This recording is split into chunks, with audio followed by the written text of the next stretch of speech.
Welcome to Flow with Arman Assadi. Okay, let's cut right to it. Stephen Cesaro. Stephen. Man, oh man. This is a conversation that I get to have quite frequently, although not to this depth, not to this level. But I get to hang out with Stephen IRL in real life. That's what the kids say, right? And I have had the opportunity to witness his brilliance time and time again. So this was an incredible honor to get to have Stephen on the show. And I went right for it, guys. I went right for it because there are some things that I have been wanting to discuss and learn about and unpack in general in life with everything going on in society, in our culture, especially in America. And there aren't a lot of people that I can talk to about this where I'm going to get anything more than just their biased opinion, something that they read, some sort of emotional response. There are very few people I know in the world that go as deep into something as Stephen Cesaro. And one of those arenas is politics. And really what's going on today around cancel culture, around Black Lives Matter. We're not really asking questions. We're not really able to ask questions. And I want to understand this. I need to understand this to blindly and willingly accept everything that is going on without really unpacking it. That's just wrong. It's just wrong. And so that's where we kick off this conversation today. And we shift gears and we also go into economics, which is another area of Stephen's expertise. He actually used to work for the legendary billionaire investor, one of the most successful investors of all time, Ray Dalio of Bridgewater. And Stephen used to work for Bridgewater. He also used to be a professional poker player for a long time, actually. So this is a well-rounded dude. This is a brilliant dude. And this is a dude that we all need to be listening to. And I'm really grateful that he said yes. And we wrap up the conversation talking about creativity and Stephen's understanding of that. And I didn't expect to get much of a, unique perspective on creativity. But then again, he over-delivered again there. So this whole conversation is packed with stuff that we all need to be paying attention to. Get ready to expand your mind. And if you get triggered, well, so be it. That's what this is all about right now. If you get triggered, ask yourself why. If you get triggered, go deeper. That's all I have to say about that. Kind of like Forrest Gump. All right, here it is. My conversation with the one and only Stephen Cesaro. God, Stephen, where do we even start, dude? Where do we even start? Well, first of all, yeah, like you said, we might need a part two because I'm extremely excited to dive into those two things that we were just talking about, amongst many other things. But at the same time, hanging out with you, I have to be honest, it's like I'm excited and I'm also nervous because I know that the way your brain works, it's startling how many things you can process and how quickly you process. So I feel like the overall energy of this episode and you in general is like, you're the ultimate, I think of you as like an alchemist.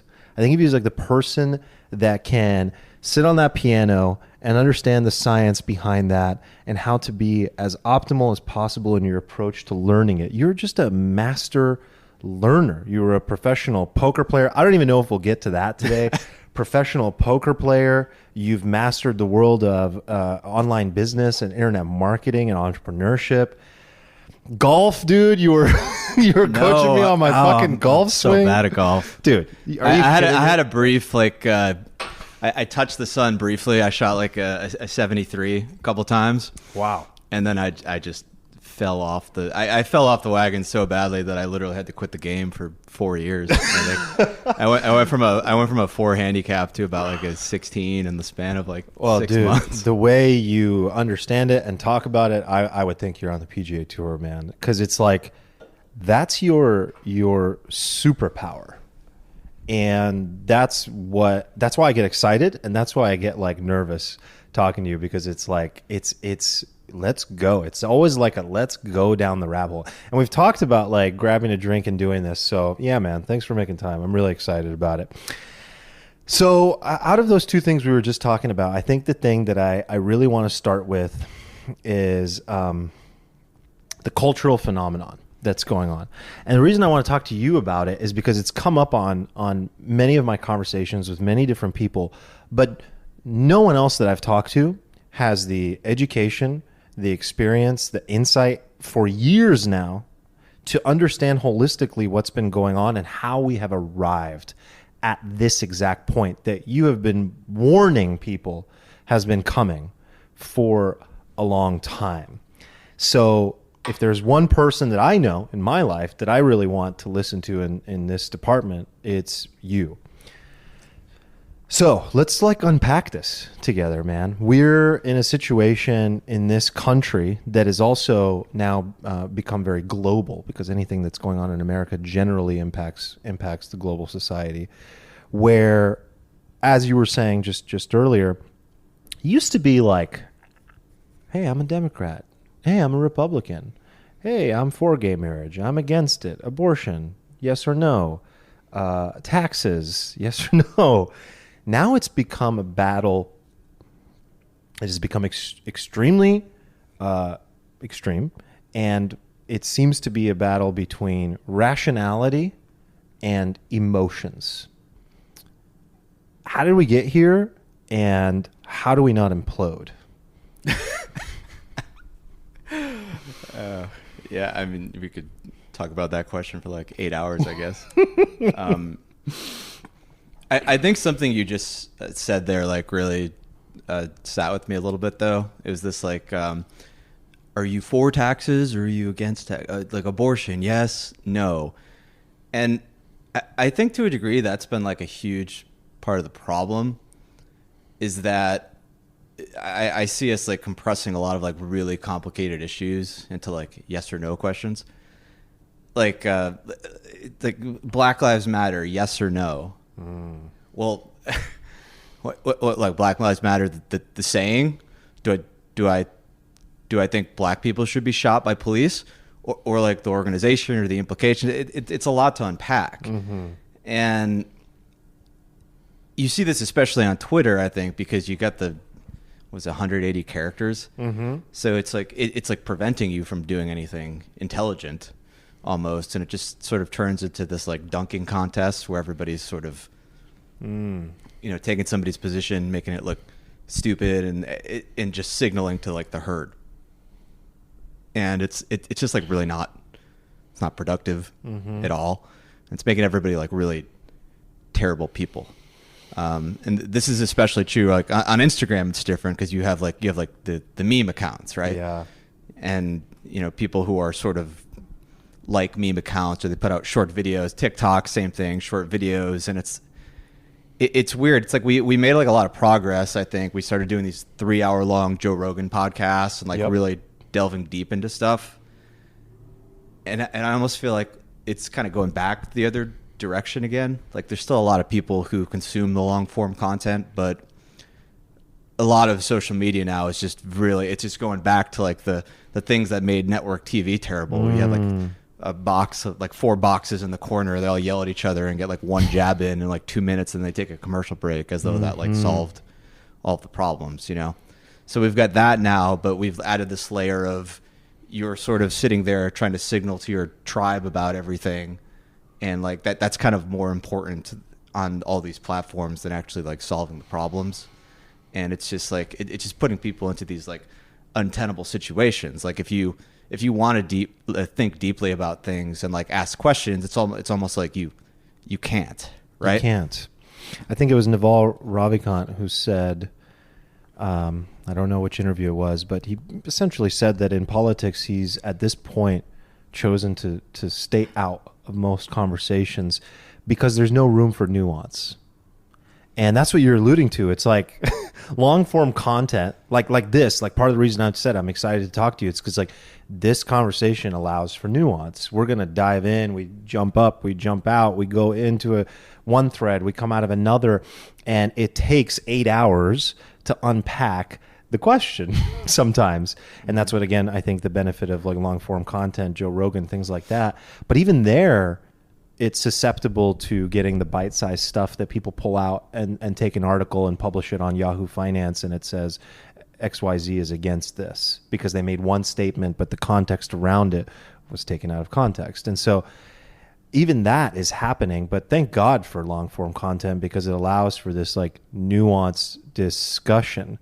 Do you think that the nuance went away because of the technological advances with social media and us losing our attention span, or is it just it's just a cultural wave that comes and goes?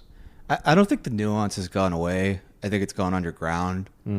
I think that I was listening to, I think it was Peter Thiel. He was talking about this concept of like preference falsification, where you get this phenomenon where it becomes like so untenable to sort of like publicly hold a position because one side they don't care that much about it, and for the other side it's sort of like life or death. And I think Nassim Taleb writes about this as well in a really great book, Anti-Fragile. I don't know if you've read it, but it's a phenomenal book.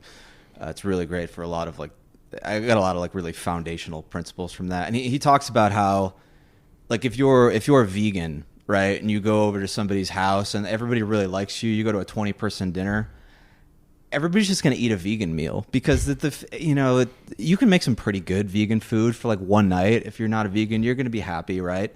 Yeah. And the 19 non-vegans don't care that much.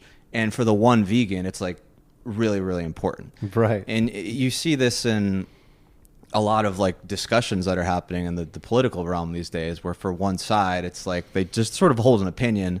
And for the other side, it's like it's life or death. And the penalty for going against the cultural grain is becoming so severe these days, with like the rise of cancel culture, that a lot of people are just completely checking out, right? And they haven't changed their minds. They still hold those opinions, right? But they're sort of like publicly falsifying their preferences. And this is sort of similar to what happened, I think, in the last Trump election. It was a lot to tell a pollster or anybody that you were going to vote for Trump. It was seen as like a very, very negative thing. Yeah. So you get these phenomenon where you look at a system and the system appears very stable. Like if you were to look at social media these days, it would appear that like everybody in the world like loves the Black Lives Matter movement. Nobody has anything bad to say about it. Everything is super amazing. That's not the reality. Like there's a lot of people who have a lot of questions about it. And I'm talking specifically about like, I think the organization itself more than the idea. Right. Right. Can you just take 1 minute to like, or longer to make that distinction? Because most people that I talk to either don't understand the distinction or deny the distinction, meaning that they don't believe there's any political agenda or motive or even unaware of an organization. Like the saying is very different. Like that was one of the first things you said. So what is the distinction here? Yeah, well, I think Black Lives Matter is an example of this concept called it's called semantic overload, where you have something that the words sort of on their own mean something, but then there's this other meaning behind it, right? And it's sort of it's like a lot for people to think about, and it also creates these like nasty situations. Like and another one is like Antifa. You're like I'm really not into Black Lives Matter, or I'm not really into Antifa. Like when you say those words, you're like, well, I'm not into Black Lives Mattering, which is terrible, right? And you're also like, I'm into fascism, which is terrible, So You're definitely getting that there with that movement, and like I think it's important for people to distinguish the movement specifically in the organization and like what they stand for versus the general principle of Black Lives Mattering. And it's not like they're hiding the ball on this. Like you can go to the Black Lives Matter website. I did this week actually for the first time. Like it's like a literal like kind of neo-Marxist organization. Yeah. That is like anti-capitalism. It says and supports comrades in the about page multiple times. Yeah, they refer to me as a comrade. And they support all sorts of things that are clearly not good for Black America, like the dissolution of like the nuclear family, which is like a ridiculous concept. Because why would we not want Black fathers at home? Well, it seems like one of the like the biggest problems facing the Black community is the fatherlessness, right? So like the idea that pushing that more is going to help that, like I don't get that. I'm not sure either.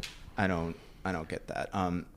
But this is like a really great example of like what happens on social media, right? Like if you make like an Instagram post, it's like you don't have time to go into some diatribe about like the difference between BLM, the organization, and BLM, like the words, right?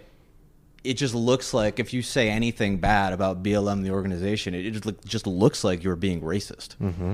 And then you get like the full wrath of everybody coming down on you if you do that. And people are like, screw this. I'm not going to speak. I'm not going to turn this rock over. Right. And then what happens is it creates the perception that everything is like, there's just like this monolith happening because all of the dissenting opinions or anything that would like check the system for like running off the rails gets drowned out, and you get what from the outside looks like a stable system where everything is like, yeah, of course, but it's actually not. So this is kind of akin to the election and having an opinion that was in favor of Trump in 2016. Like you see a parallel. Yeah, I mean, you saw this like when communism ended in Soviet Russia, right? You took a poll like before, and like 99% supported communism, and then like 3 days after, it was like 3%. I didn't know that. There's this idea of like the slow clap phenomenon. You ever watch a movie and somebody gets up and they make this impassioned speech that goes against everything, and everybody's kind of staring blankly, looking around like they all kind of think it, but nobody wants to say anything. And then like finally like one guy gets up and starts clapping.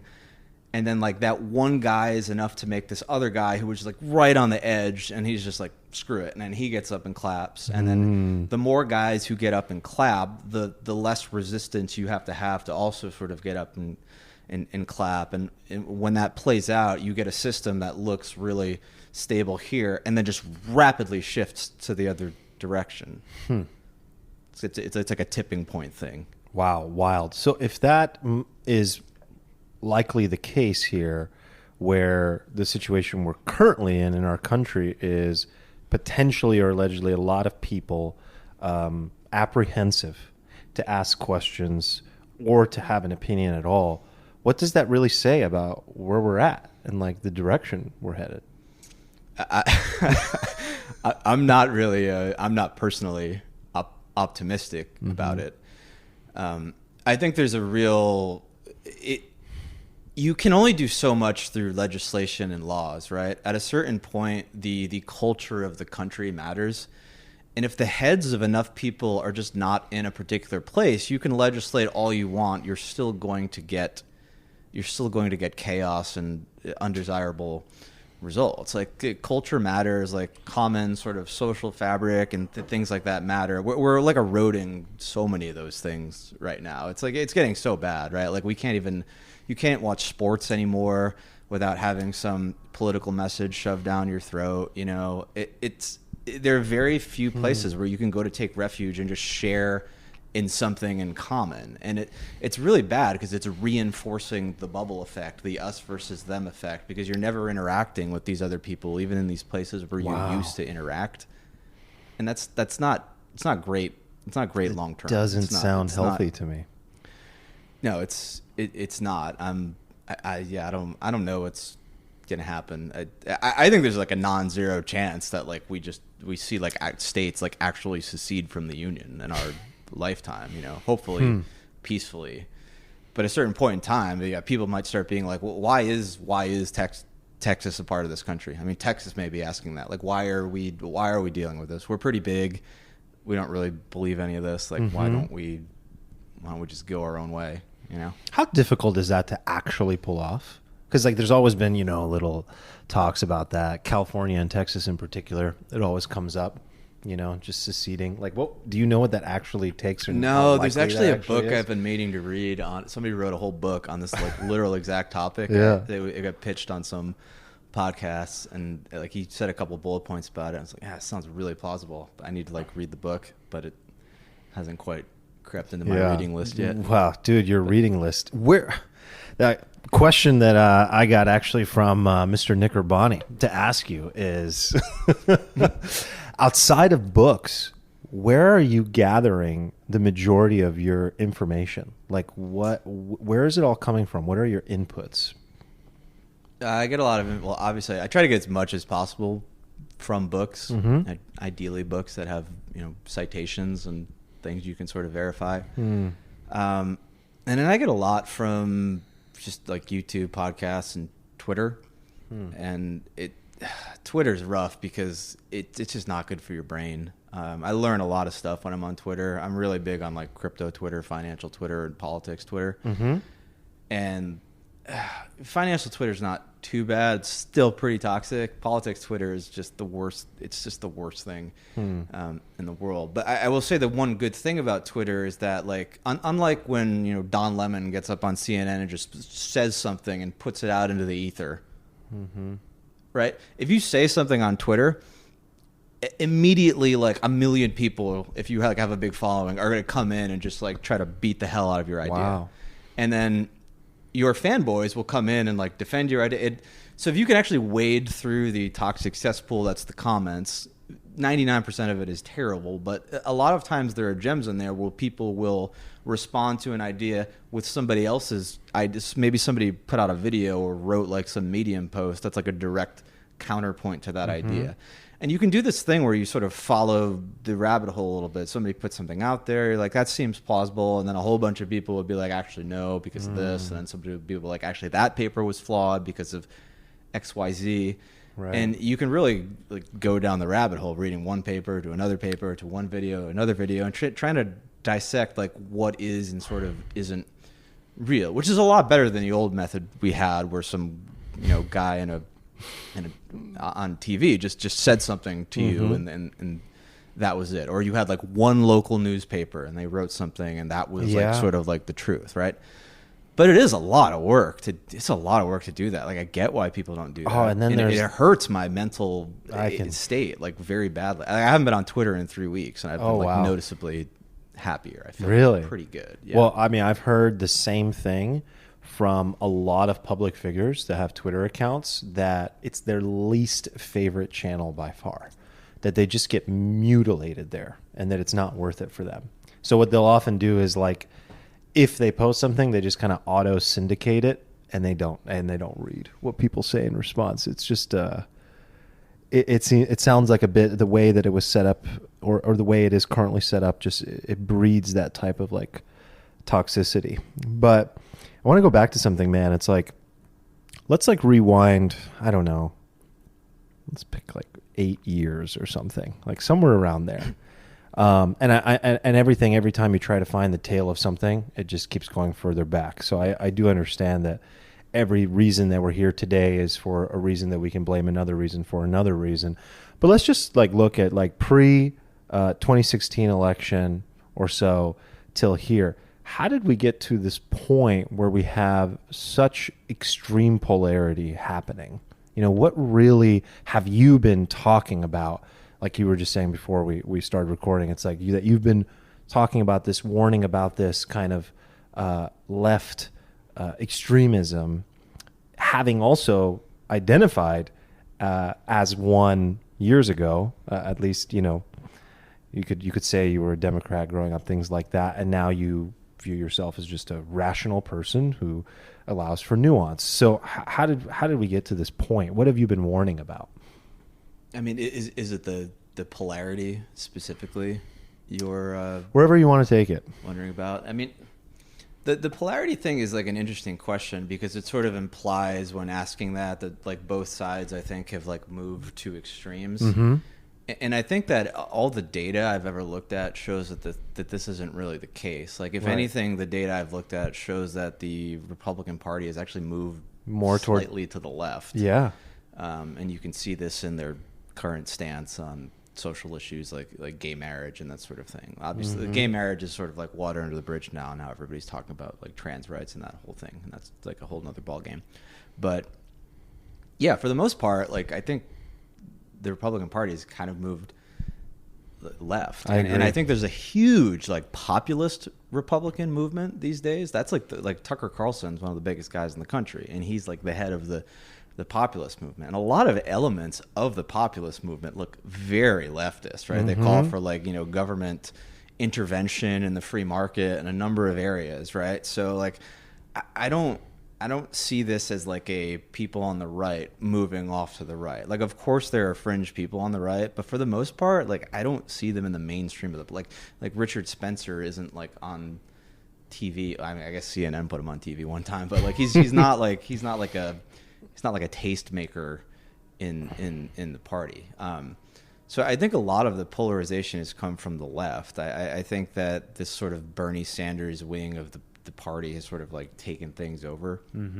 And like there is like if you look at polling data, right, like the sentiment of younger Americans towards like capitalism versus like socialism and communism is like it's very evident that like people are like very sympathetic to that. I think I read that like 50% of like millennials have like a favorable view of socialism. And like if you look at older data, yeah, and it's like it's another one of those questions where it's like, well, what do you mean by that? Because like some of those people may be like, oh, socialism, that's Sweden, and I get free healthcare, and then people on the right are like, socialism, that's Venezuela, and you're gonna starve and be eating rats. Yeah, and so this is another thing where like when you talk to people, it's really important to define your terms, because the word you say may not mean to you what it means to somebody else. Absolutely. And this is how I see people talking past each other all the time, because they're each talking to each other's definition of the word, and they're never like actually agree on what they're trying to discuss. It makes conversations difficult to have, but it's important. It's like, let's establish the definition of what we're talking about. Yeah, but I mean, to get back to your polarity thing, I think a lot of the polarity has come from the left, right? And what is the reason for that? I don't know. I think there's obviously something to be said for the echo chamber element of social media, the creation of social media, and what that's sort of like allowed to happen. But when I look at it as well, like I see it as just sort of like a natural progression to some degree, right? And there's two elements of polarity. One is the polarity in terms of like, these are the political views I hold, and the other is in like the mentality of sort of like anger and the like complete shrinking of like are you familiar with the Overton window? No. The Overton window is this concept of like, okay, there's this like window that covers a dialogue that is acceptable to talk about, and if you're outside of the window, we don't talk to you. But so like 15 years ago, like something that would be outside the Overton window might be a guy who was like, you know, I think we should talk about how Hitler had some pretty good ideas with the Jews, right? Everybody was like, that's outside the window. This guy doesn't get a platform. We're not going to put him on TV, so on and so forth. That window is like shrinking now to the point where like for a lot of people on the left, like anybody with a center right like political opinion is like outside the Overton window. Right. And so that kind of polarity is sort of like that's a different question, right? But the polarity of like the positions, like to me, that just seems like a natural progression. And Thomas Sowell has like a really good book on this where he tries to get to the root of like, what is it actually that makes somebody like a conservative versus like a liberal? Like, what is that? Why do they, because I hear people say this all the time. Can we define liberal really quick as something that I've been thinking about a lot lately and exploring for the first time? Is really, what is a liberal? And today in America, when we say liberal, so like let's define that, we're generally thinking of social liberalism, and there's government intervention involved in a lot of the policy making. But when you look at what liberal really was intended to mean, like a classical British liberalism, like a classical liberal, we're talking about something very different as well, that we've lost here for sure. And when I read and explore the ideas behind being a classical British liberal, I think the ideas are fascinating, incredible, like what they were intended to be before a lot of the market and cultural intervention and social intervention was introduced in America, that then starts to look more like Venezuela. Yeah, and I think you're right to point out that the definition of liberal has changed a lot over the years, and I see a lot of people now who I've seen the rise of the term like classical liberal.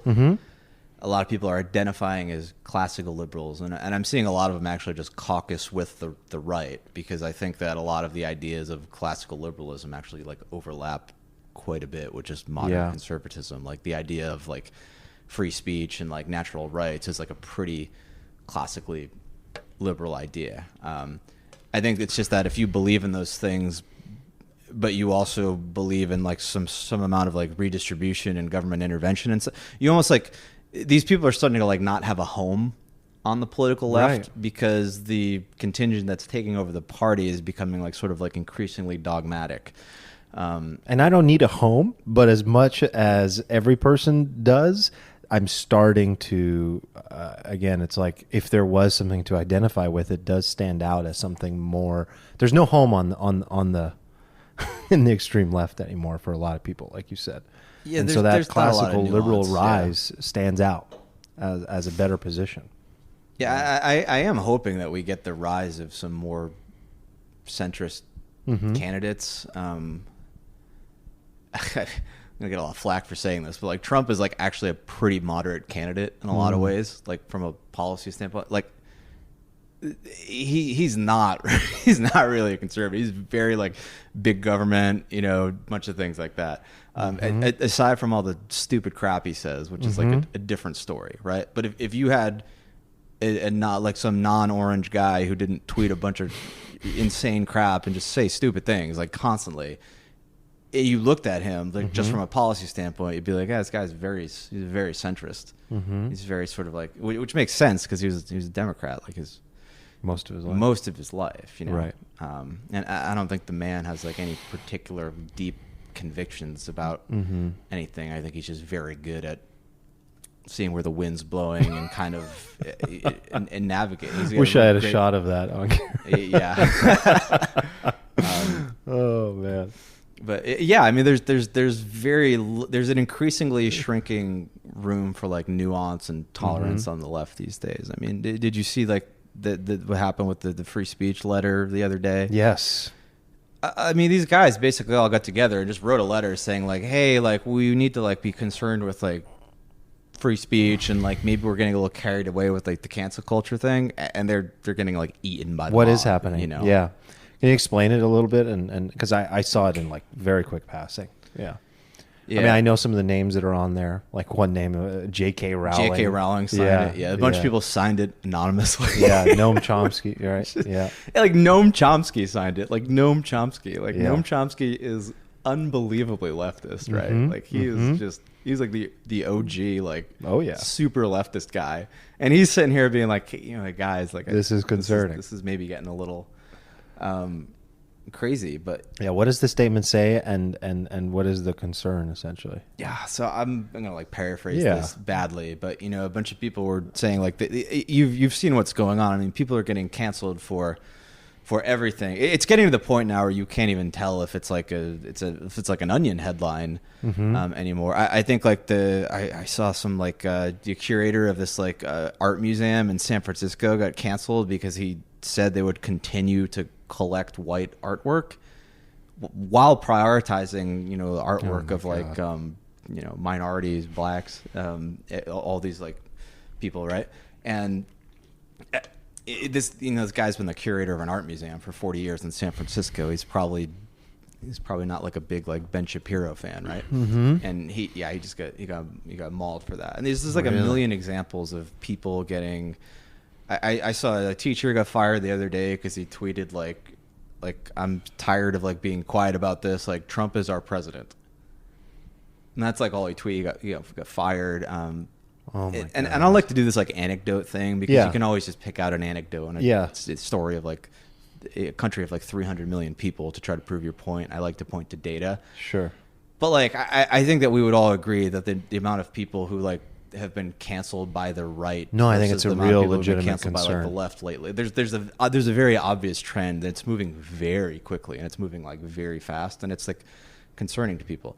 And the far left portion of like the Democratic Party, I don't even know if I should lump them together, but they like, you know, they exist under the same tent. Like these people who are in the far left, like they don't believe in free speech really. Mm-hmm. Like they view free speech as like something that is like oppressive, which is kind of like the opposite of why the whole thing existed in the first place, right? And that is obviously like a viewpoint that runs totally counter to classical liberalism. So right. I think you're seeing this like dogfight in the Democratic Party now between these people who just hold completely different views about the nature of the country, the nature of rights, the nature of like basically the whole world. Let's try to understand that. Let's try to put ourselves in that person's shoes. How could it get to a point where a person sees that it's advantageous to have constraints and limits around free speech? And would they actually say, I am not for free speech, or is it that their actions are counter to that belief? So, I don't want to put a bunch of words into somebody else's position here. So at risk of doing that, you saw this first with the concept of like, and this is how all the policies start, right? They sort of start with something that sounds sort of reasonable and like there's like a concession, and then the goalposts kind of shift and slide, and pretty soon you're like, what? Wait, where are we? So it first started with like the idea of like hate speech, right? Mm-hmm. And they would point to an incident where like some like gay man was murdered while like a bunch of like guys were just shouting hate slurs at him like on video, mm-hmm. and people were like, this should be illegal. And like, if you watch that, you're like, God, yeah, like I mean, maybe that should be punished a little more. Or would it be that bad to like mm-hmm. punish people who punish that kind of speech more, right? But then you sort of like open up the door, right? And it becomes like, oh, hate speech, right? Hate speech. It becomes this loophole that where kind of gets rid of free speech, right? And then the problem with that is like, who defines hate speech, right? And you get to the point where you have like a constitutional right, which isn't designed by anybody. It's like embedded into the system, mm-hmm. and nobody can legislate against it. And then you make the jump to like hate speech is just whatever the party in power just sort of decides is like hate speech at that moment, and that's like the slippery slope thing. You just sort of like open the crack, and it once you do that, it's like, again, like when I think about things, I always try to think about like, what is the limiting principle? Like, where will I draw the line, right? And I think that's why a lot of stuff has gotten out of hand, because nobody ever says like, well, I'm bored today, but like, where will I draw the line? Like, if people, I think like a couple of years ago just said like, yeah, I'm on board with all this stuff, but if they go here, I will draw the line, we would have been like way over the line by now. But nobody draws the line. They're sort of like frog and then it takes consensus agreement on that line, which is really hard to pull off too. Yeah, and you're just always fighting the mob at that point, and it's just easier to just go along with it. You know, it's not a pretty situation. So it's really a matter of, we've gotten to a point where in that person's situation, or for that cause, you're in a situation where the intention was pure and good, and it comes from that place that we all feel, where we emotionally react to something horrific that we see, and we ask ourselves if there should be a different set of laws to protect and punish. And that opens Pandora's box and a slippery slope that leads to something that can no longer be contained and managed. And I mean, I'm oversimplifying, but as the years go by, you end up in a position where you are somewhere similar to here. And obviously we're talking about one issue out of a lot of different issues that currently are like at hand. But when it comes to speech, I'm concerned, man. And like the fact that a Noam Chomsky is concerned, I'm concerned. I mean, I'm no Joe Rogan, man, so I probably won't be getting canceled, but like, yeah, like it's an interesting time in that we want to do the right thing. We all saw something horrific happen this year. It's been an incredibly challenging year. With that challenge, I personally believe, comes tremendous opportunity for growth and transformation for each individual and for this society, like if we choose to take it in any particular direction. But I think a lot of people feel kind of shackled right now and voiceless, or not even so much voiceless, but that they should remain voiceless. And then that's leading to this a concern around free speech. So for those that do choose to speak truth, they're in a position where, yeah, man, they might get thrown up and burnt up. Like it's real. Like, yeah, we're like rehashing the Salem witch trials, almost. Yeah, I wanted to go there. I wanted to say something like that, and it does feel that way. And it's like, who's in charge of deciding, like, who we burn? What's the mob? And you know, it's scary. And the founding fathers, you know, for all their flaws, they had like a very accurate view of like fundamentals of human nature. Yeah, and they knew what happened to people.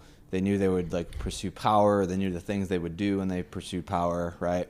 They knew one thing I hate, like really grinds my gears. That grinds your people gears. Say about I'm it. waiting They say for all you the time, to say like, this. Like, we live in a democracy, and how messed up is it that like people want to do this? Like 51% of people want to do this, and we can't do it. There's a complete ignorance of like why the whole American system was created the way it was created. It was literally created so that 51% of the people could not just run over the 49%, and then like whoever had the government gun at the time just got to run over the other half of the country. It's like no way to build a society, right? That's why we don't have like a democracy, right? We have all these institutions set so that like the minority opinions can't just be like eliminated, right? That's like the Constitution, the Bill of Rights. It like ingrains these things that are very difficult to change. I mean, what do you need, like 2/3 of the states to ratify a new amendment or something like that? I should know that more accurately. But it's very hard to do, right? Because we just agreed on those principles to start, and we're not going to let the whims of the mob, like 100 years from now, like get away from these and like ruin these principles. And I think people have lost sight of why we have the institutions we do to a degree, as flawed as many of them may be. And without that perspective, they just see this fence in the way of their path in the woods that they just want to tear down, and they're not asking like why was this fence here to begin with? Like did it serve a purpose? It's just like, no, tear it down. And like a lot of the modern leftist philosophy is about like tearing down the institution. That's about rewriting American history. It's about saying these things that you thought were good are actually bad. These freedoms that you thought were actually like help to fight oppression, they're actually oppressive. and that's why there's like a really big divide happening, because like 40 years ago, we just argue over like tax policy and whether or not welfare is a good thing, right? But everybody agreed that freedom of speech was a good thing, and America was generally like a positive country, right? And that's like sort of like eroding away. It's making it like really hard there's something about it's almost like a disrespect or a lack of acknowledgement for what history already worked so hard to establish. One person might say, well, those ideas are obsolete, and another person might say, let the dead speak.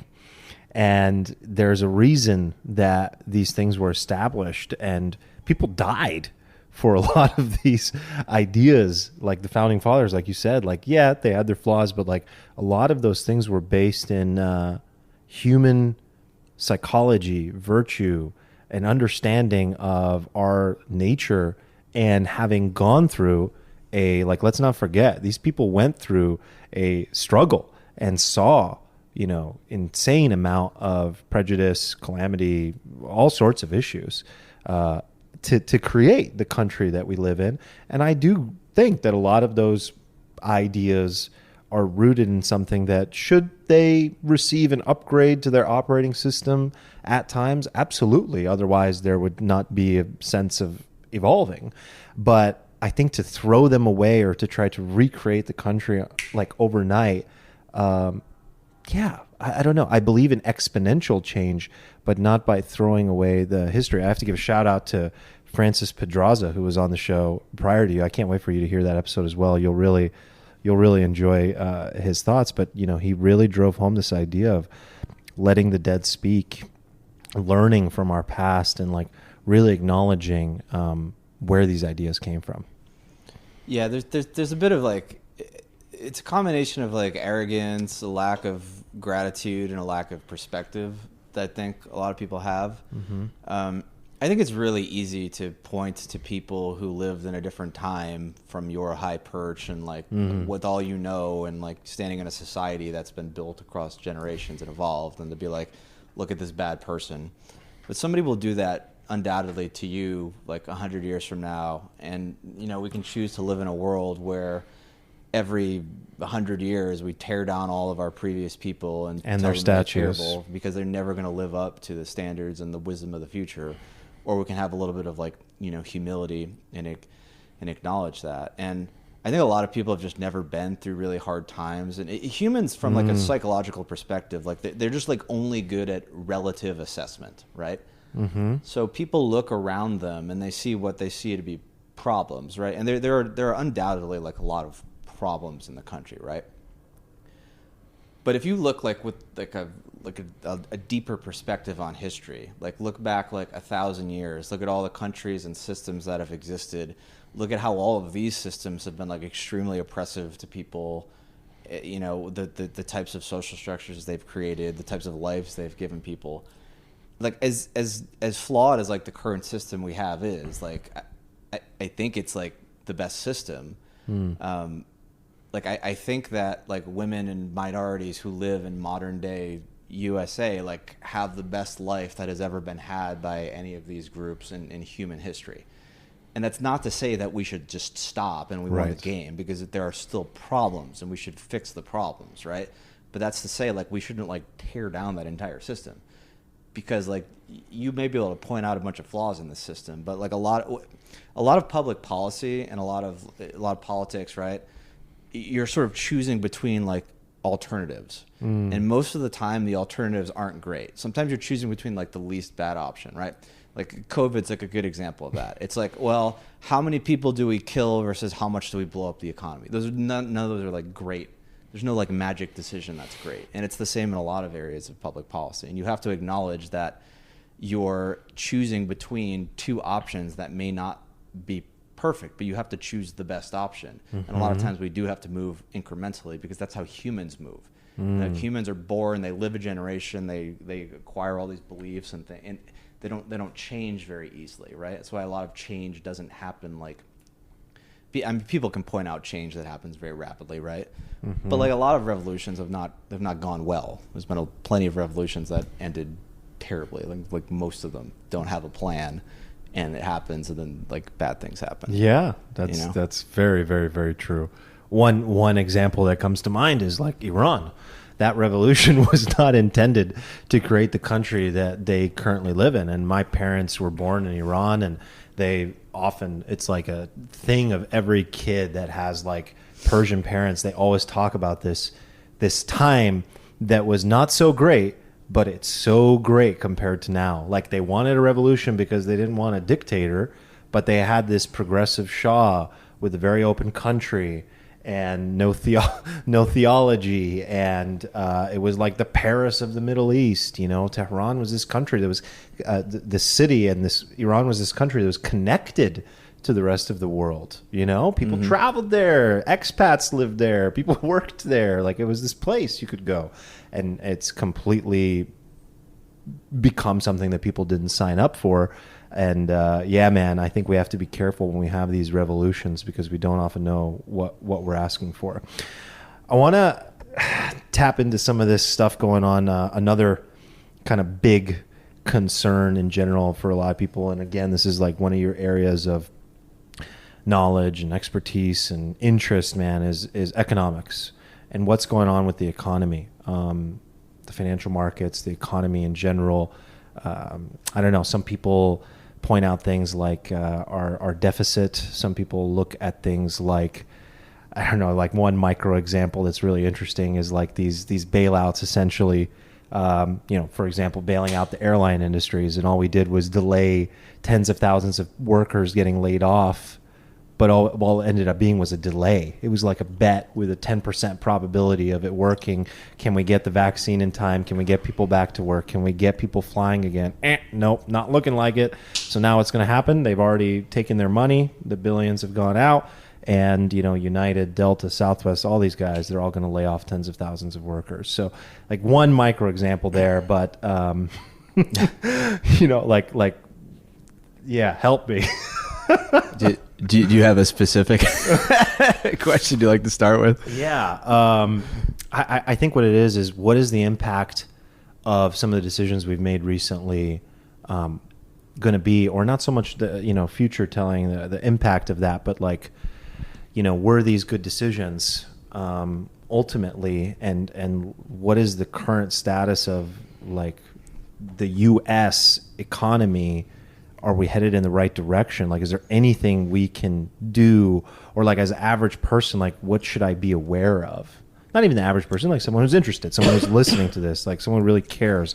It's like most of us are not aware of what's really going on because we look at the stock market, and that's what our politicians, our leaders, the media, celebrities tell us to look at. Look at the health of the country. Look, it's so good. But as you and I know, there's basically no correlation there. So, does that help? That's a lot to unpack. I mean, as far as things people should know about the current economy and financial system, I mean, it's a gigantic clusterfuck. Break down the clusterfuck then. So we've sort of decided decades ago that we wanted to embark on this journey of having like a centrally managed monetary system that wasn't backed by any sort of like intrinsic thing. Like we used to have like a dollar that was backed by gold. And I'm not here to say that the Austrian economists were right and the current like Keynesians are wrong, right? I'm still thinking through this, right? But we decided that, much like in a lot of other areas of government life, that we could put some really smart elite people in the helm, and they could pull some strings, and they could effectively like get rid of recessions, by targeting, basically for the last, since Volcker was the chair of the Fed, by targeting inflation. And at the risk of like sort of greatly oversimplifying things, basically any time the economy was about to collapse, they injected a bunch of liquidity into the system to save the economy.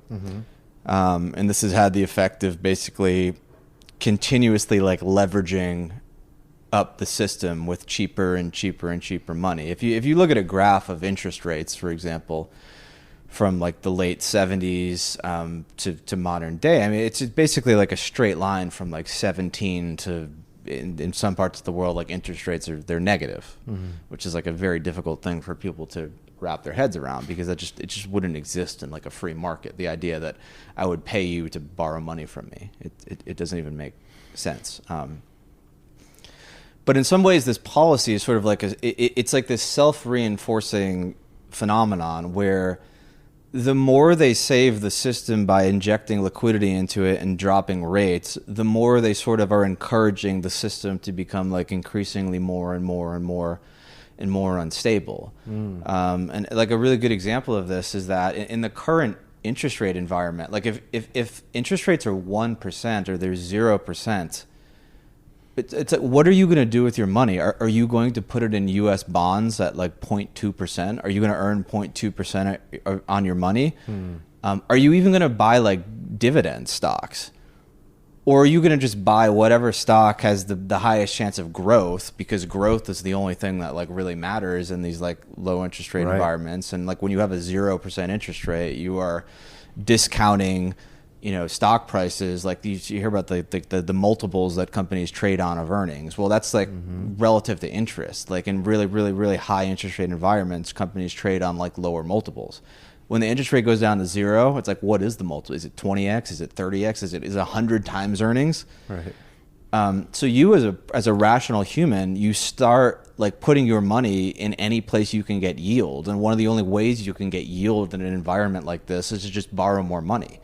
It's like, what are you going to do? Buy T-bills, or are you going to go take out a mortgage for like 1% on like that $2.5 million property and then like pull a bunch of money out and buy apartments. Of course, that's like how you're going to behave, right? Right. Yeah. The interest rate is like a really important metric in economics. Like the price of capital is like a really important thing that like controls like investment decisions and causes people to sort of like behave rationally, right? Because if the price of capital is really, really high, people aren't going to be taking lots of stupid, crazy risks. And the price of capital typically goes up when lenders perceive there to be tons of risk in the system. They don't want to lend out the money because they're not going to get paid back. And that's sort of like if you have like a bubble going on, that will undoubtedly crash the economy in the short run. But in the long run, you could argue it brings like more stability to the system, right? So we've basically taken the brakes off of the car. We've decided like interest rates are just something that the Fed controls now. We're just going to keep pushing them lower and lower and lower and lower and lower and lower to zero. I have like basically no doubt in my mind that we're going to like have negative interest rates here. Wow. You know, like a year from now. And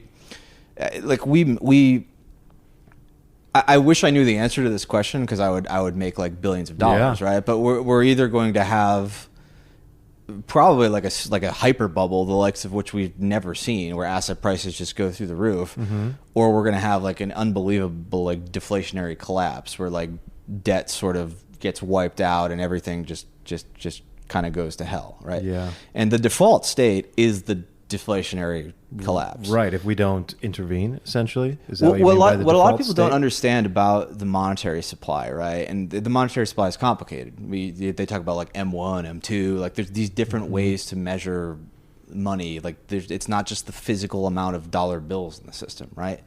One of the greatest drivers of the monetary supply is credit, right? A lot of money is created by banks. Like when you go put $100 into the bank, they take your $100 and they may loan $100 out to like 10 other people. And now there's $1,100 in the system. There's your deposit and then there's like 10 other people with $100, right? And as like credit becomes cheaper and cheaper and cheaper, that process sort of accelerates. Right now, the amount of money in the system that is due to credit is enormous. It's an enormous bubble. It's an enormous credit bubble. The reason why bankers are so afraid of deflation is because deflation means like the collapsing of that credit bubble. And the collapsing of the credit bubble means like a rapid contraction of the monetary supply. Like if we go from having like $300 trillion of assets worldwide to basically only having like the 8 trillion or however many actual dollars are in the system, like that would be like a collapse that's just mind-boggling. Nobody can even think about that. And these things tend to have like domino effects where one default triggers another default, triggers another default. And that's like the default state right now. That's where the system would go if the Fed wasn't just dumping money into the system. And they're like very aware of this, which is why they pumped like 6 trillion or whatever crazy amount they just threw into the system like a couple weeks ago. So this is like what the average person doesn't think about. But right now there's a huge battle going on between like massive inflation and an expansion of the monetary supply and credit and an unbelievable contraction. And if you knew which way things were going to go, you could make like tons of money. If you were betting on a like contraction, deflationary collapse, you could kind of just go like long volatility and then sit on cash and then like make a bunch of money from the long volatility and buy assets up at the bottom for like nothing and do really good. And if you thought inflation was going to go crazy, well, buying a bunch of leveraged, like buying like real estate leveraged up with like money that you have to pay back later on your mortgage that's like worthless sounds like pretty good. You know, buying crypto, stuff like that sounds pretty good, especially if people start fleeing, you know, dollar assets for like safer things if things get really crazy, Crypto, right? gold, yeah. But if you own like Bitcoin and like a lot of people who own Bitcoin are just like, yeah, the dollar is going to collapse and Bitcoin's going to go to the moon. Well, if like the dollar collapses right now and the financial system collapses and we have a deflationary collapse, like Bitcoin's not going to go to 100K. It's going to go like down like 90%. Why is that? Because when you have to sell, you sell everything. When we saw the crash, the Corona crash, right? One of the scary things about the Corona crash was that bonds and stocks fell at the same time. Which does not That doesn't usually happen. happen. Usually people flee the risky assets for the safe assets. Yeah. That's like the circle It's like the of only life. reason I hold bonds. Everybody needed dollars so badly, and this is like another thing that like they sold everything to get the dollars, whether it was bonds, whether it was stocks. I saw bond prices fell like an insane amount, and if the Fed didn't step in, like there would have been some crazy wreckage in that market, right? But this other thing that I just talked about here, the fact that there's actually like a worldwide dollar shortage right now, it is putting like, I think, like additional fuel on the fire. Because like if you're a politician, you always want to print money. You always want to give people free money and mail them checks. It's like a great way to get votes. So if you can do that and you won't cause inflation because everybody in the world needs dollars so badly, there's such a worldwide dollar shortage, like, well, of course you're going to do that. And that's why I think whoever wins the presidency next election is just going to open the floodgates of the money printer, right? Like Biden and the progressives take over government, like of course, you're going to Green New Deal and all these other programs that cost trillions of dollars. And if Trump wins, like honestly, Trump is not like he's not like a Milton Friedman fan, right? He's not gonna, he doesn't care about the debt ceiling. He's kind of like a populist. He will spend like the money just like anybody else does. So I see like we're sort of like inevitably on this path right now. It's like a really tough spot to be in for like an average person, right? Especially if you can't afford to like buy assets, Right. And this is why a part of this whole system is so messed up to begin with, right? We've decided that we want a financial system with like inflation built into it. And that's really great for people who have capital and who take out credit and who buy assets with that credit, right? They get really, really rich because their money gets cheaper and cheaper and cheaper, right?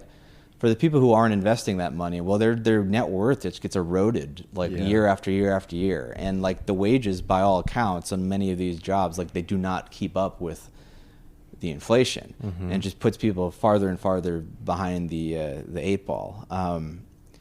There's another guy who talks about this. I want to say his name is Jeff Booth, but I could be wrong on that. But he has like a whole book he wrote on how the idea that like technology is sort of like inherently deflationary, and that we have like taken this great gift and like squandered it, because instead of allowing all of the goods and services that we want to just get cheaper and cheaper and cheaper and cheaper and cheaper and cheaper every year, you know, to the like, if you look at buying power like decades ago, you'd be able to buy like a TV with like tiny fraction of your income, like all these things, because as we make more progress on like tech fronts, like everything gets cheaper, economies of scale get better. I just think like the iPhone is like a great example of this, you know.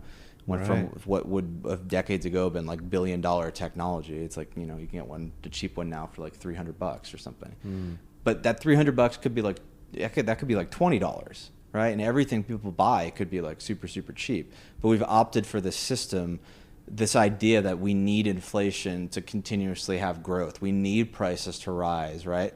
And I'm not like convinced that was necessarily a good thing, right?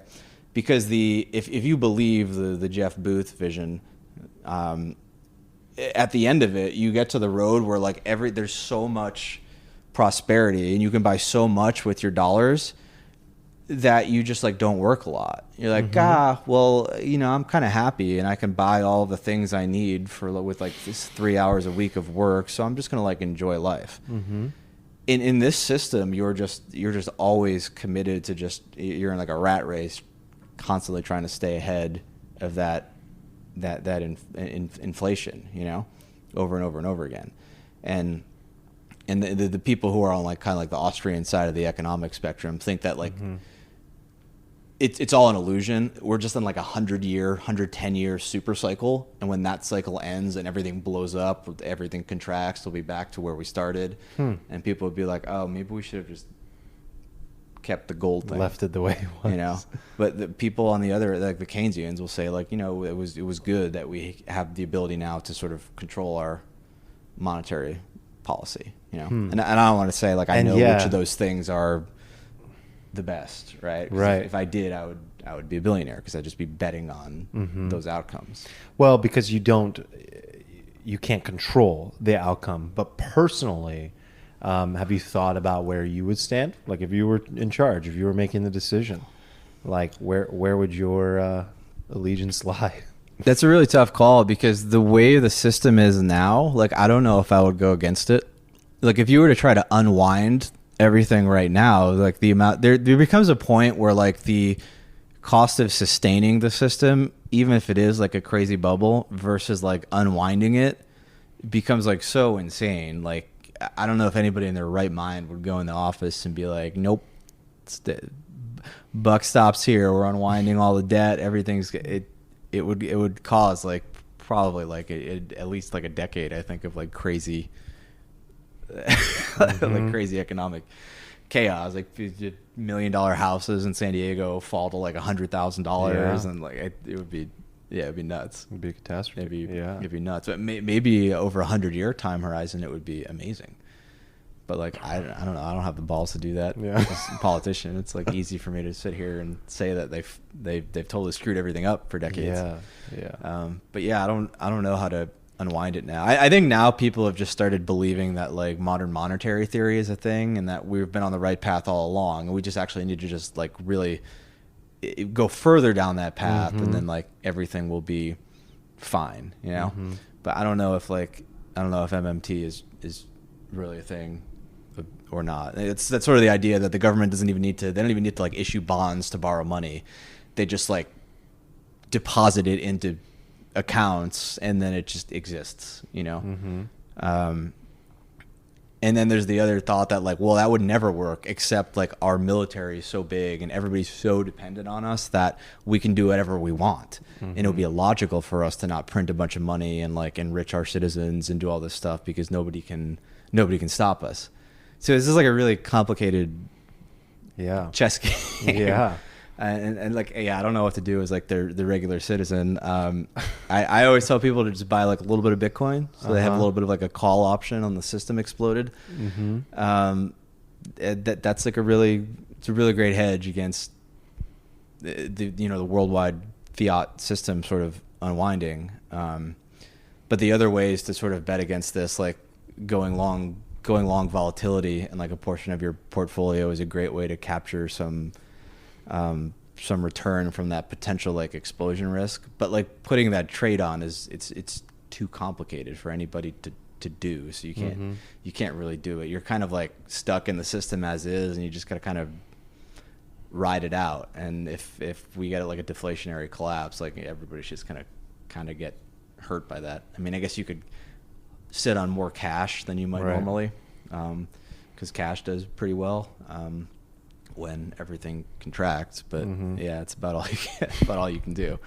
It's a lot harder than just buying an index fund, you know. Yeah. All right, dude. I was bursting there. That was a nice little bathroom break. Stephen, I want to switch gears into I feel like what I just got was like an awesome dose of your brain.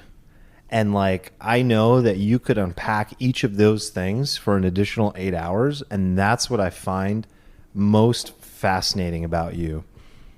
How do you store all that shit in there, man? Like, what is the driving force come from for why you are clearly so fascinated by things that you develop such in-depth expertise? Like, this is not typical level of knowledge of, and you do this, you apply this to everything. Like I made the joke in the beginning, like golf, like, yeah, okay, maybe you're not actually on the PGA Tour, but like your knowledge is akin to somebody who has been studying this for a lifetime. So I just want to understand your mind, like the driving force behind it. Is this something that you intentionally cultivated? Is this something that's deeply innate? Is it both? Yeah, I don't think this is anything I ever consciously tried to do. I think I was just kind of born this way as long as I could remember myself. I just didn't like being bad at things, and I wanted to like know the truth about everything. I was a really annoying kid. Like I was always like talking back to my teachers about stuff and my parents, and I grew up Catholic, and I was just always asking questions about the Jesus and everything. Oh boy. And yeah, so I don't know where that comes from. Like I wish I could tell you some like really good formative story about that where I consciously decided to do that, but I don't know, I've kind of always been that way. Was there I mean, let's like just real time, like think back a little bit, like was there a person that impacted you to there's people that either impact us to change or to stay in in the way that we naturally are? Like, was there a role model that actually, or someone that just actually was like, you know what, Stephen, like, keep going. Like, this is good. Like, yeah, you're pretty rebellious and you're asking a lot of questions and you're getting into trouble for it. But like, did anyone say like, this is good? Like, this is going to serve you in life? Because it does, clearly, like massively. Like, it's funny, the things that we're shunned for as kids, it's so ridiculous. I hope any parent out there like thinks about this. It's like the things that we shun our children for just because they are not exactly like ourselves tend to serve them. Like, if we just only acknowledge who they really are, this like innate thing inside of them to just keep developing. So do you remember anybody like that? Yeah, I mean, I definitely had family members who always encouraged me to keep doing things. Like my grandparents were very encouraging of like my music, and a lot of family members always be like, oh, you're so smart, you know, like just like try to nail that in my head to just like keep studying and stuff. And do you think it was helpful to hear you're smart, or do you think that that's negative? Because I don't know if you know this, but like in the education system, there's an argument about that, like telling a kid they're smart versus not telling them. I mean, I think a lot of things in the education system are unbelievably stupid, personally. That's Yes. like a different story. For me, it was helpful, but I think when I was a kid, and you know, probably still to this day, I'm kind of a people pleaser, which might surprise some people. But like, I really like I didn't want to let like all the people down in my family who were like, you're like, oh, you're doing great, you know. I like didn't want to kind of let them down to a degree. Like, I kind of like overworked myself at some points. You know, I had a year or two in college where I totally burned out. You know, I went to college for engineering, and I just kind of snapped one day and I was just like, I just really like this psychology class I'm in. I'm done. I'm just going to drop out of engineering and just take psych because I want to do it and I don't care what anybody says. Wow. And I did that. I kind of regret it a little bit, honestly.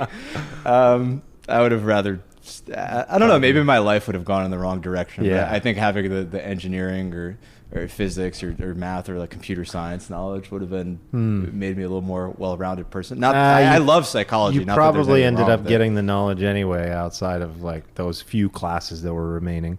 Yeah, I just feel like I could have learned a lot of what I learned in psych by just like reading a few books, you know. Not to crap on my psych program or anything, but it's kind of how I feel honestly about it. Yeah. So when did you start playing poker?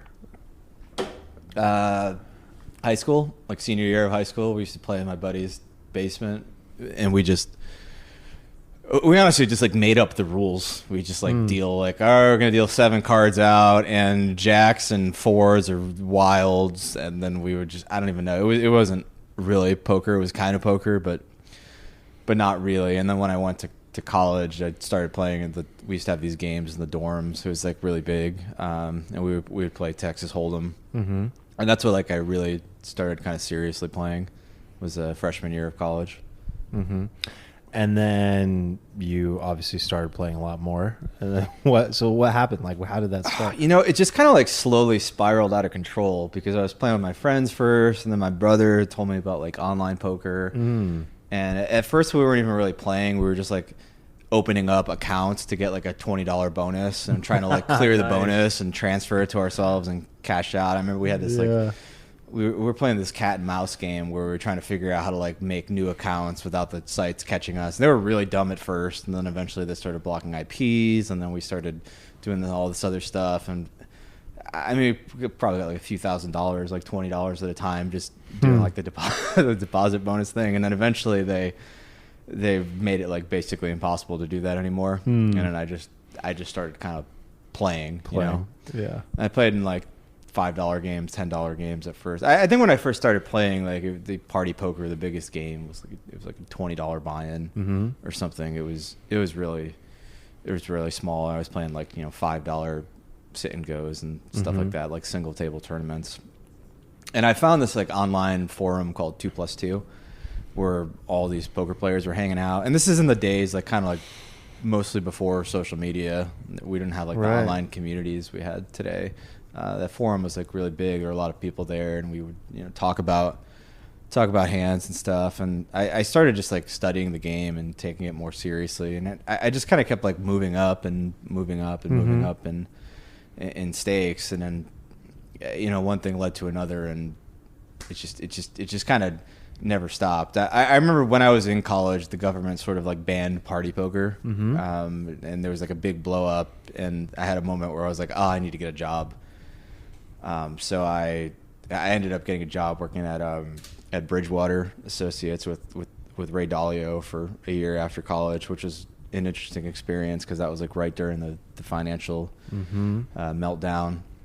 But like I wasn't happy. I was just kind of miserable, and I ended up just like quitting and getting back into role, poker. the job, the company, the having a job in general. Having a job in general was rough on me. Yeah, just having to be in a specific place and to be under somebody's thumb and to have like a fixed salary that could incrementally increase if you were like a good boy and did a good job, but like 2% a year, Jimmy. Yeah. Like I was really drawn to the meritocracy that was poker, where you just lived and died like by your skills, and you immediately made as much money as you deserved and no more, and you immediately lost as much money as you deserved.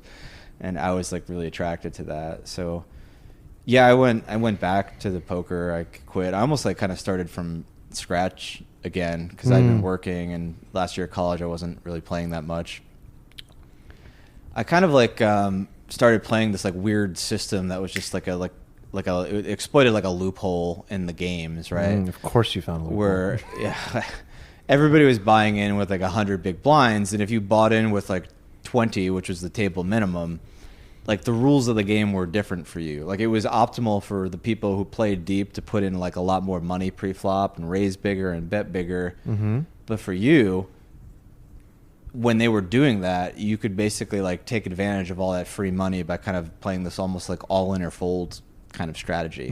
That could be like literally reduced to an Excel sheet, so you could play it over tons of tables because it was just like a formula you sort of memorized. Right. And back then, like Stars had this terrible feature where you could buy in for like $1,000 at the $5,000 table, double up to $2,000, leave, and then immediately sit back down again with $1,000. They called it, I think they called it like rat holing was the term that they called it. It was a very annoying thing. Like when I started playing deeper, like I hated these people too, because they kind of like take your money, leave, to come back, and all your money's gone. And they're playing with this tiny little stack again, and you're always trying to play, and then the stupid guy behind you goes all in, and you can't do anything a lot of the time. You just fold. They take the free money. So I started playing this strategy and got up to like the biggest games on PokerStars pretty quickly with it. And I was doing this at like the end of my time at Bridgewater. And like by the end, like I think my last month I was keeping track of my stats after work, and I was making like $1,000 an hour playing this dumb strategy on poker, which I could have written down on like a note card for somebody. Wow. And like I was like, why am I working this job?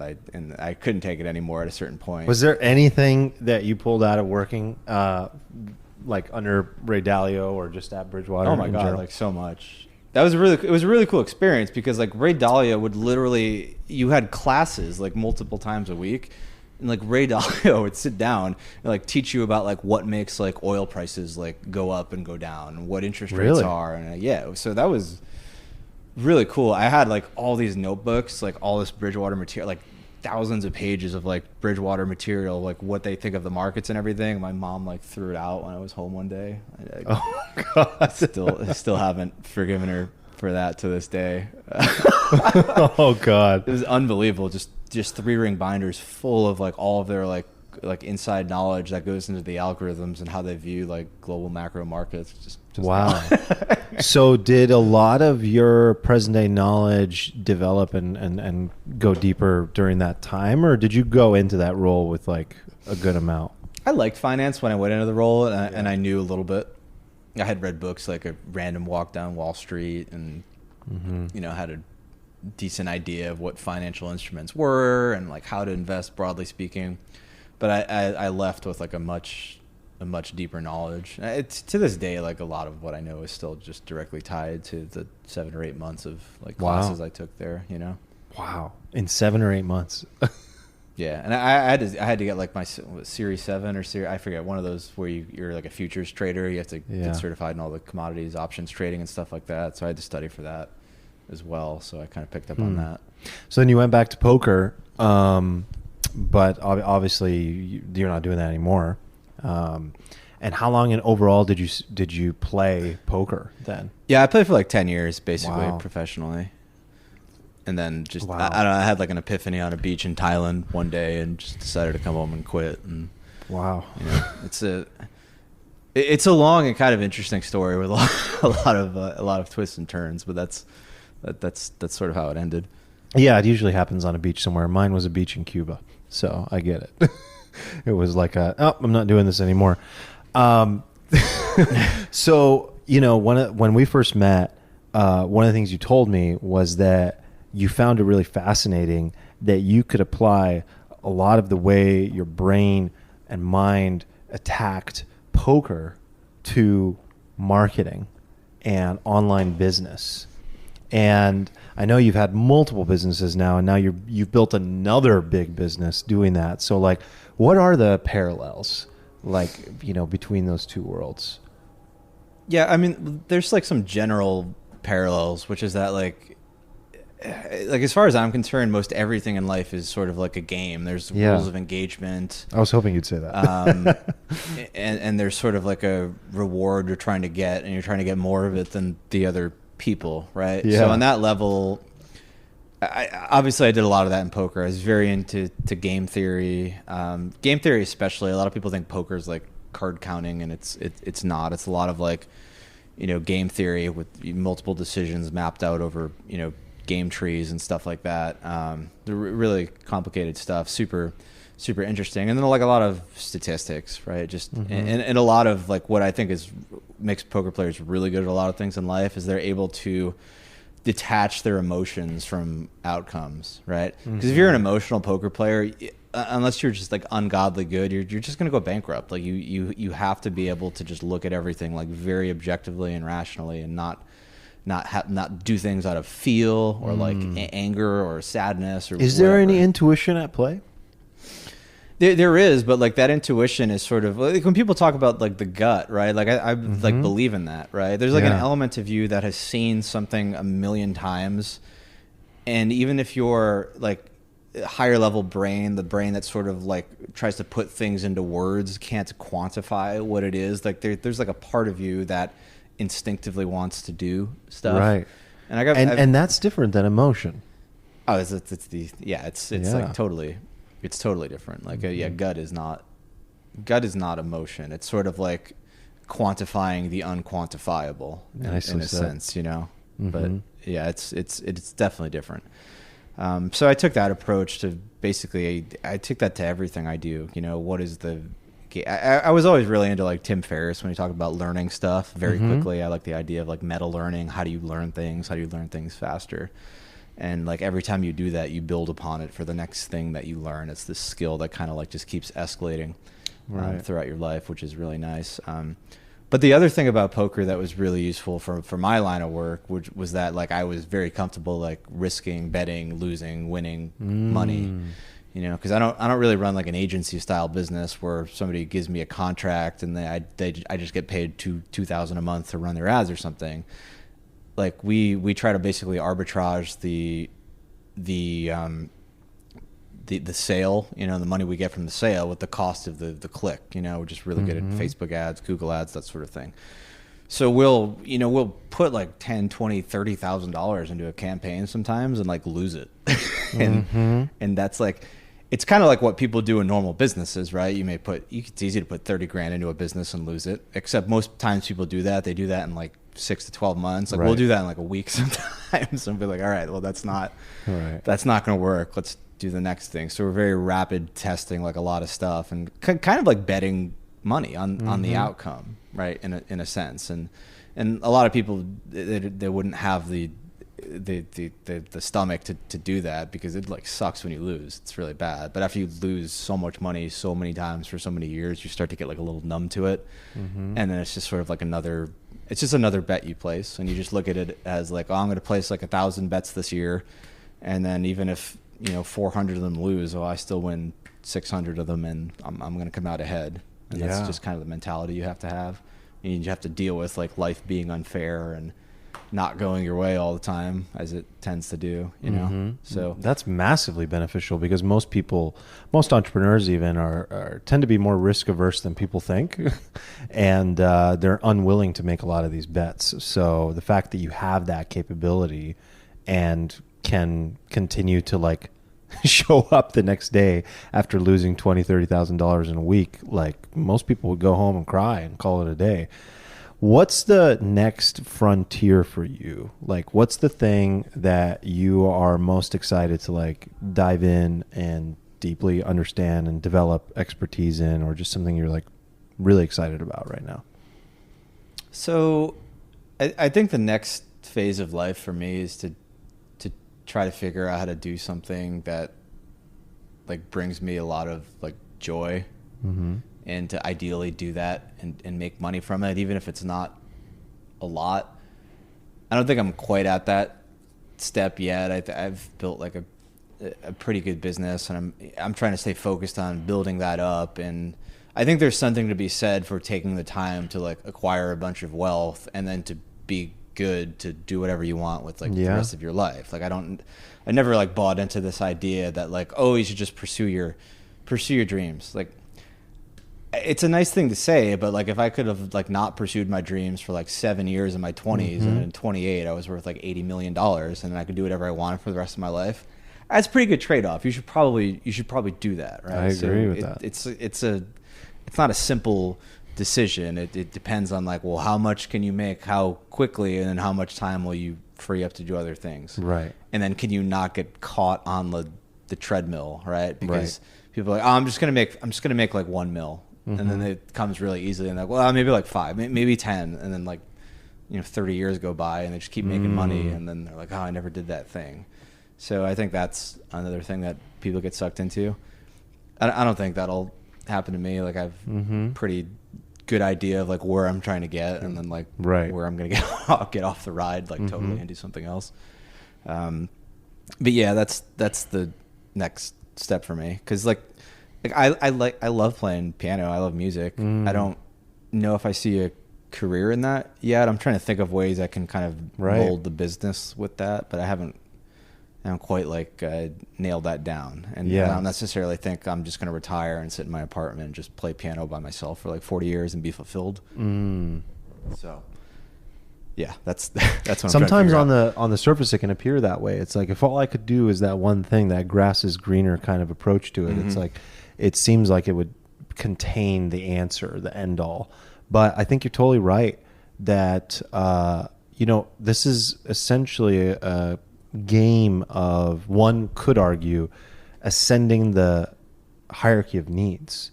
And if wealth can be created and generated in a way that isn't necessarily through the means of what you would do if money were no object, there's a great argument for that, because then you can spend the rest of your life doing that thing.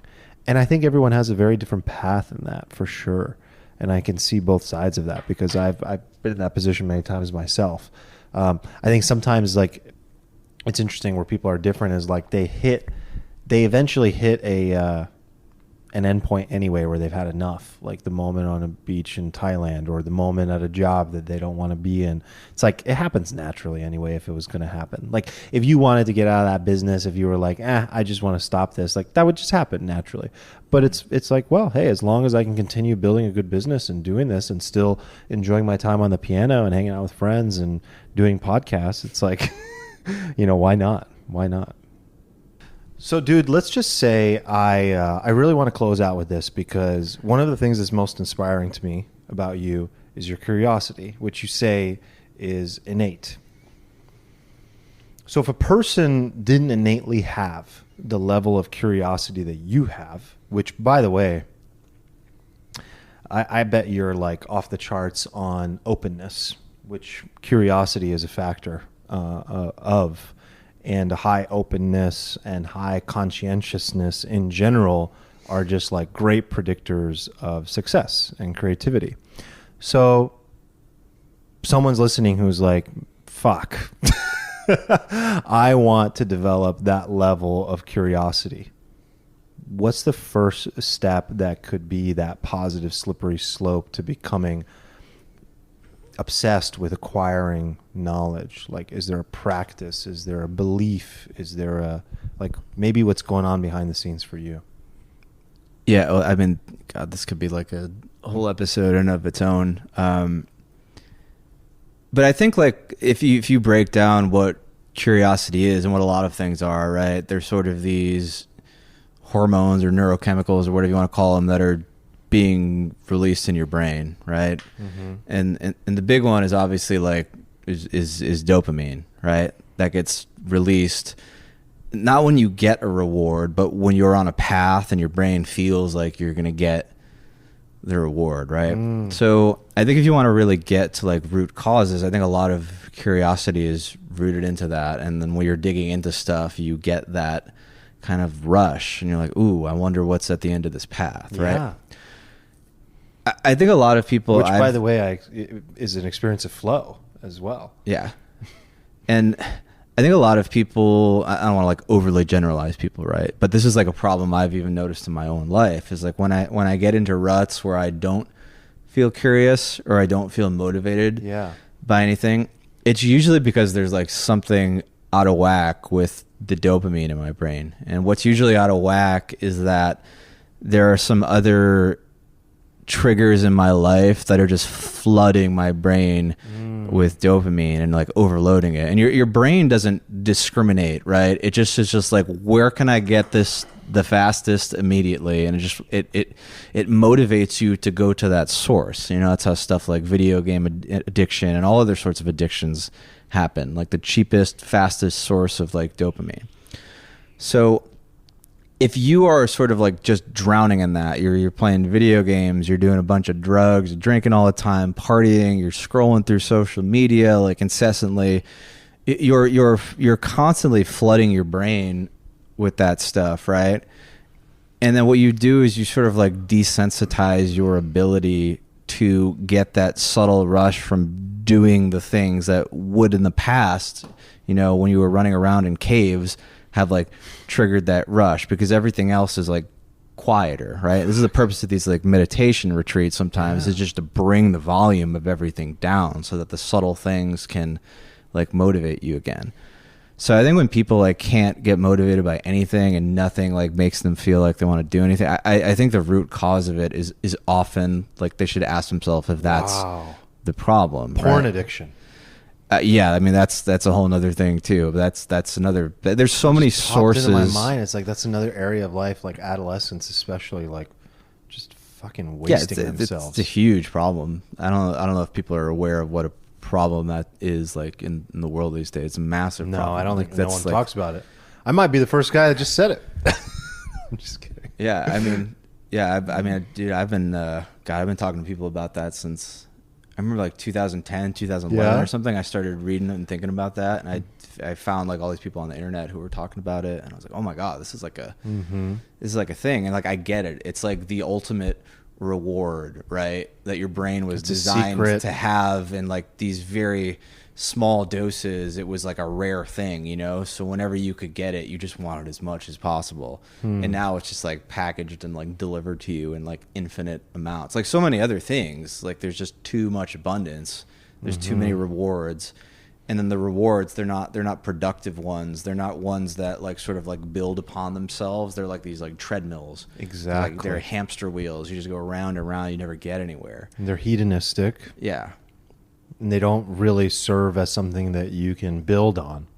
Like there's no, like curiosity in a positive way, when you go down a rabbit hole of wanting to understand microeconomics. I'm going to take a class on Khan Academy this weekend. Okay.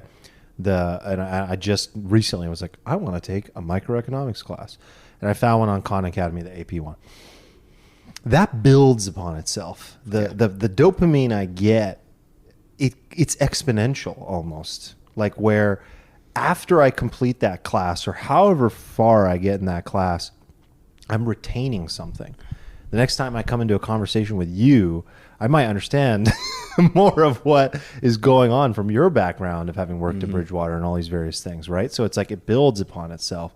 It's an asset. It creates knowledge then, which can be turned into wisdom. But any form of like these other things we're talking about, scrolling through TikTok, porn, all these various things that are just noise, like all they're doing is actually depleting the ability to be curious, is what I hear you say. It's like you will no longer have that desire even. Yeah, if you take it too far, it diminishes that, because the rush you get from curiosity or exploring things is very easily drowned out from these other areas. And I think another kind of broad philosophy that like ties in well to what you said is that like, and this is kind of like a related to poker, right? There's sort of like there's more than two types of games, but there's like two like kind of main types of games you can play. You can play like poker is a zero-sum game. It's a game where when you add up all the money at the end, it's actually worse. It's a negative sum game because the casino takes a bunch of the money. So as the longer the game goes on, the less money everybody has, right? And then there's positive sum games where at the end of the game, everybody actually has more, right? And these two games like exist in life. And you have a choice to play a bunch of positive sum games. You have a choice to play zero sum or negative sum games. And a lot of these like social games, right? Games of status that people play, right? Like, and then people do play these games. They play them on Instagram, right? Any game you're playing that is status based is inherently a zero sum game, because you can't gain status without taking status from somebody else. It's like a rung. And I didn't create this. I think Naval said this one time, and I was like, oh, damn, that's like smart, right? It makes a lot of sense, right? If you spend all your time playing zero-sum games, then you are literally just on like a hamster wheel, and you will feel the need to bring others down because that's the fastest route to move up in the game. When you play positive-sum games in life, the more you play the game, the richer you get almost automatically, even if you're not very good at the game, because the game inherently builds upon itself. Like a good example of this is like playing a musical instrument. The more you play, longer time, you get better and better and better and better. Any hobby or craft you develop, right, over time, you get business, you get better and better. And you don't necessarily, if you play the piano, right, you don't necessarily feel like you're competing against the other guy who plays the piano. So you talk about it, you share the knowledge, you like make each other better, right? And if everybody played those games and less of the zero-sum games, like society would probably be a better place. But right now, everything is very zero-sum. Everybody's trying to occupy a limited amount of space and tear each other down and like move up like hierarchies, kind of like it used to be like before civilization evolved, and that wasn't like a really pretty place, you know. Time. Yeah. So we got to get back to doing playing the other kinds of games for sure. Wow. Period. That's the period right there. That's the end of it, man. What a beautiful way to wrap. I can't think of a better way. Thank you for this, man. This was awesome. Yeah, thanks. This is fun. Yeah. Will you get on again? Yeah, I'd love to. I actually really enjoyed this. Good. Because I bet people will want Hopefully I don't like listen to this and I said something crazy. And there's a lot of crazy that I said. Don't worry. I always take the crazy. Don't worry, man. Appreciate you, bro.